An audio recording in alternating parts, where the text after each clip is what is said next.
Thad Flenniken, retired art professor and teacher prep professor. I'm Lana Taliaferro, and I teach art. I do what Thad did for 50 years, so. He does it well, too. I had a good teacher, so.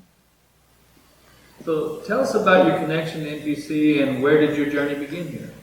I was a first-generation college student, so I came out here like a lot of students, barely here, just not knowing what I wanted to do. I took some art classes. I had Thad, and it was amazing, but still not sure if I was a college I was cut out for this. And Thad really encouraged me, and he didn't want me to quit, and I even went to him. I don't know if you remember this, and I said, I'm gonna quit. I just really need to go to work, at a bank or, something. I had two the boys were small at that time, I think, right? When I was out here, they were really small. He said, well, what is it? What's wrong? Is it materials? Is it transportation? What's the problem? There are a lot of solutions. And I just thought, he's willing to do this and figure out how to keep me here. It must be important to him. And I'm going to finish this semester because it's important to him. Well, when I finished the semester, then it was easier to start another semester. So it would have been really easy for me if I'd had another teacher just to say, well, I understand, that's, maybe I'll see you next year. And I wouldn't have come back, probably. I would have gotten a job somewhere and that would have been it. But because, I don't know, he took the time and I just kept on. And then when it was time for me to transfer, he made a connection for me with Henderson. He connected me with Nancy Dunaway and Gary Simmons and Kathy Strauss, and it was just like a handoff. Like, he wanted me to have a good experience there and to know people. And the experience in Henderson was very much like it was here at that time with Gary Simmons, and then it was easier for me to complete semesters there. And by that time, I was too far in. I wasn't going to quit. But then, of course, even when I wanted to get my MFA as a mom with young kids, a lot of professionals told me that I couldn't do it and to just stick with teaching public school. And it was a big dream, and Thad and the professors at Henderson said, you can do it, you can do it. It will be hard. And then I did it. And so he changed my life. This college changed my life. And then after I got my MFA, I really wanted to teach out here. And I did. It all worked out. So, yeah. But you moved from Ohio, though, right? Yeah. So did you just hear about the college opening, or? I was teaching at Ouachita, and then I came over and interviewed for the job here, and I got the job here, and I drove back and forth from Ouachita. So that was basically the way it started. And of course, when I'd come over, it wouldn't necessarily be to this campus because it didn't exist. And so it was wherever I was. So what do you think sets NPC apart from other campuses? Well, National Park has changed a lot, with dorms and sizes and online teaching. But I think that there is still a feeling amongst faculty, like Thad was talking about helping them find their path. That's even, we talk about that.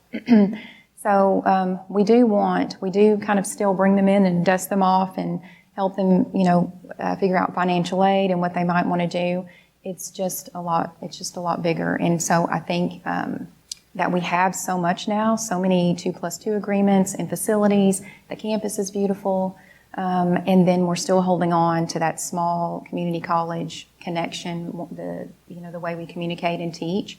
I think that makes us really unique. So we can still have all of this, but we can still connect with our students in a way that they want to reach out to us after they graduate and tell us what they're doing and, you know, how happy they are, or with questions about the work they're doing. So I think that makes us unique. Yeah. And if you want to know what the success of this institution is for the 50 years, it's that we grab people, dust them off, listen to them, point them in the right direction, and encourage them to go for it. And here's a perfect example of that, and she's one of many. We've got people all over the world that started right here. I have a completely different life because of National Park and the artists here. And I asked him once, because he's a great artist, you know, of course, drawing and painting. But I'd asked you one day, it was my first semester with you, and I said, why are you here? Do you remember me asking you that? Because to me, you know, he could teach at a huge university, or maybe even just be an artist. And that's just his main gig. And he said, I'm here because most of these students wouldn't be here if they didn't have someone that was a teacher. So this is kind of a little game we play on these interviews. So can you describe NPC in 2 or 3 words? My word definitely would be home. I think it becomes a home in many ways for people. Opportunity and growth. And not just growth like footage and buildings, but growth in students. They're so different when they start than when they leave here. Caring. We're lucky enough to have an organization that has all different aspects of help, from counselors to financial.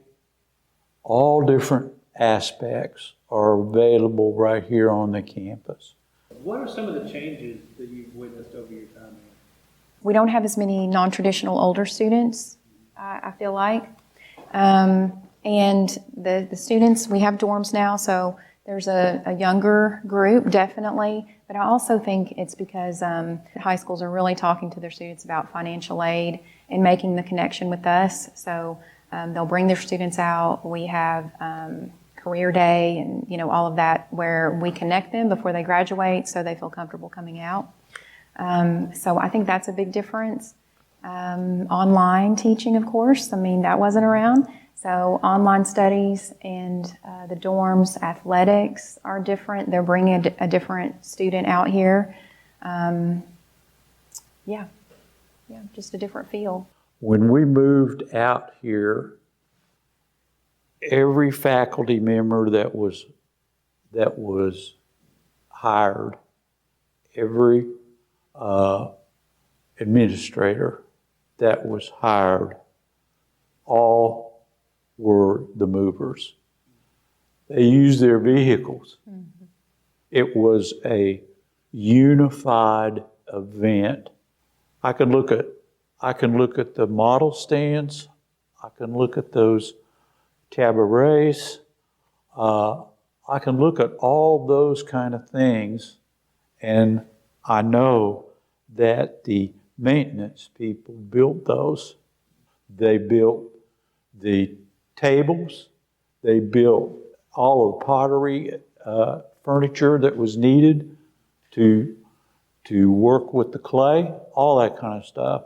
And those are the kind of people that you have to have and that you want to have, and they need to know that they're part of this. They are part of making this.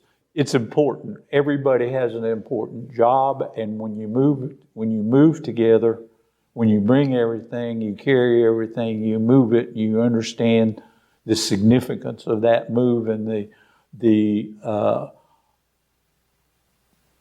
feeling of togetherness, then it makes the institution a really good, workable institution. That this is the reason it's lasted 50 years. From y'all's perspective, how has the student experience changed and what remains the same? I can use art as an example. Even though that we are art makers and we would love to be in the studio all the time, when we're on campus, it's not about our art. It's about the student. And so I think most faculty have that. It's about the student, and that hasn't changed. But we do seem to have more students. They understand financial aid, and they're here for athletics. They're happy that we have dorms, and we have partnerships. So, yeah.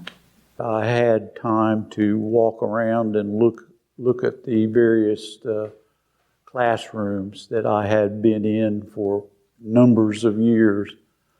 And I could look at some of the things that students were making today and some of the things that they were doing and so on and so forth.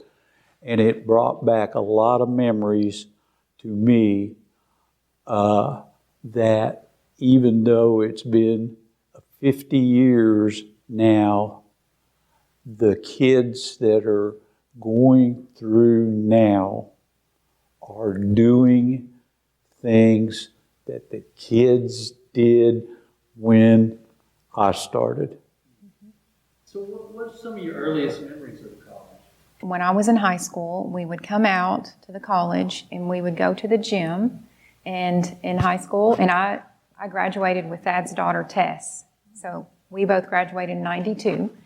And so we would come out by bus, and we called it G-Tri-C, but we would go out to G-Tri-C and look at all the pamphlets and, different things, and it was in the gym, and the gym didn't look near as nice as it does now. I remember that. But that was my earliest memory of National Park, yeah. Lana, what does NPC turning 50 mean to you, and what does it mean for National Park? It means that it's been taken care of up to this point. We've had some good people here investing and teaching and making it grow, and it just doesn't look like it's going to stop. So, we've completed 50 successfully, and we're where we are with new dorms and growth, and then so we're just going to go forward for another 50. And so that's what it means for me, yeah. Dad, what about you? What does it mean for you? It's on the right track. And it's up to the college to go where it needs to go. But it's been on the right track. So do you guys have any interesting or funny stories you'd like to share? We had an old piano that was left over in the classroom because what had been in there before was like a secondhand place. And we had an elderly woman while we were having class. She was walking down the street and she peeked around the corner of the door and saw the piano. And so she came in and she sat down in front of the piano, and she ran her fingers a little bit over the piano, and then she started banging on that piano and playing a great kind of tune. And she was really into that kind of jazz kind of piano like that. And she was just having a ball. And so were the students, because we were all there and looking at what she was doing and everything. And so I had to inform her that this was a class, and even though the music was absolutely great, that we couldn't have it in the class at the time. But she was welcome to the class if she wanted to stay and participate in the class. And I guess that what that meant for her was it was okay for her to come in and play. And so she would stop by almost every day and play that honky-tonk piano. Everybody got used to waiting on this lady to come in because it was such a great part of the class. I mean, we'd have doing a bunch of things before and doing a bunch of things and after, and then we'd have that interlude, and that's the way that class went. So what do y'all hope to see for the future of NPC students? Keeping the faculty kind kind of that we have their mindset, that how they want to communicate and get people on the right path and encourage them. If that stays, then it really doesn't matter how big, how many buildings we build. But the class sizes sometimes, I think, do make a difference. So if we can keep those smaller, that's great. I mean, and I'm speaking probably from art, that's important. And making it accessible. I mean, reaching students and telling them that, hey, you can go to college. I understand that your parents didn't go. I understand that you have no money and that you have no idea. You don't even know where it comes from. How does anybody do that? We can fix that. We can talk about it. Everybody needs to appreciate that everybody that works out here makes a difference. And I think if it keeps on like this, if they keep on doing that and make adjustments as the times predict, this college ought to be here for a while because it's going in the right direction. It has a right new campus so that it can satisfy the students' needs.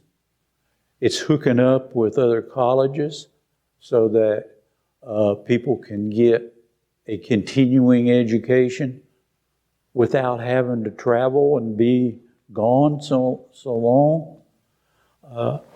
Several faculty members here at this institution can do and are doing what they've done because they had that advantage. And as long as National Park does that, does what they've been doing. I mean, it's not like this, whoa, this has got to be a whole weird new kind of thing. You just have to do what you've been doing.